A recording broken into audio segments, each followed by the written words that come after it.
When folks think of Sheb Wooley, they remember the goofy novelty hit The Purple People Eater, the familiar Western face riding alongside Clint Eastwood and Dead, or maybe even the hidden legacy that made him immortal, the Wilhelm scream, that iconic movie sound effect that echoes in blockbusters to this day.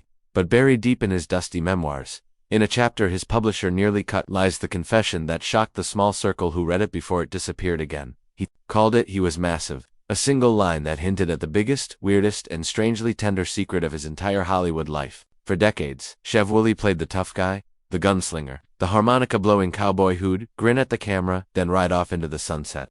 But behind that grin was a man who witnessed things on the backlots of mid-century Hollywood that no studio boss ever wanted repeated. The story starts in 1957 on the set of a long-forgotten Western, a film with more brawls behind the scenes than on screen. SHB, always the observer, found himself sharing a cramped trailer with an actor he only calls Big Ed in the memoir. Big Ed wasn't famous, but his legend, the one whispered about in every saloon and soundstage bar from Burbank to Monument Valley, was all about his size. Not his height, not his broad shoulders, but something else entirely that made customers smirk and starlets blush when his name came up. Sheb, the straight-laced Oklahoma boy, didn't believe the rumors until one brutal day when a wardrobe girl knocked on his door, giggling so hard she could barely stand. "Go see for yourself," she snorted. So Sheb did. He cracked open that flimsy trailer door, and there was Big Ed pants at his ankles, grumbling about a torn seam in his costume. The rumor was true, and that moment, ridiculous and real as daylight, never left SHB's mind. But what turned a locker room joke into a lifetime confession was what came next.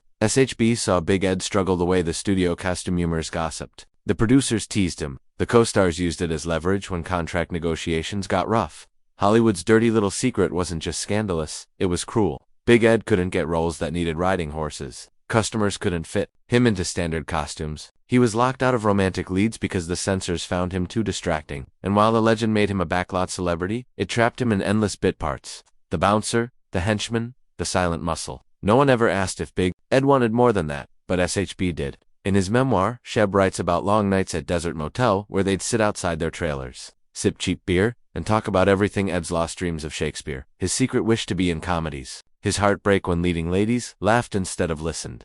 SHB described Ed as one of the sweetest, gentlest souls he ever met. And when Sheb's novelty hit, Purple People Eater made him a household name. He thought about Big Ed sitting in a rundown apartment, script pages scattered on the floor, too big for his own dream. He was massive, Sheb wrote. But what he carried inside was bigger than what made him famous on the backlot. For decades, SHB kept that story to himself. He worried people would think he was gossiping, or worse, mocking a friend he genuinely loved like a brother. But as the years passed and the Wilhelm scream kept playing in every action movie and SHB's face faded from Ronsky, he felt a responsibility to say it out loud that sometimes the legend you're stuck with is the thing that crushes you. Hollywood worships the bigger than life, but it doesn't always love the ones who are bigger in the ways nobody talks about. Sheb's confession, scribbled on yellowed pages of that unpublished chapter, never got the official blessing from his publisher. His wife, Linda Dudson, found the pages after he passed, stuffed in an old guitar case alongside rough drafts of country songs that never made the radio. She tried for years to get that last story out, but legal threats from a studio, who apparently still owned rights to the old film's outtakes, kept it buried. A few pages leaked to diehard fans, photocopies swapped like ghost stories at Western conventions. And with each retelling, the story of Big Ed got bigger to some. Swear Ed was a stand-in for an Ellis tester everyone knows. Others say he was a real stuntman who ended up working on spaghetti westerns in Europe, vanishing into dusty towns, and bit parts that paid the bills but broke his spirit. Some say he died alone in a motel near Tucson, a script for King Lear tucked into his duffel bag, a role he'd practice in mirrors between takes, a dream never meant to be. The line "he was massive" became an inside joke for fans of SHB's weirder songs. They'd scroll it on posters, sneak it into fan forums, or drop it as Easter eggs in bootleg Wilhelm scream compilations.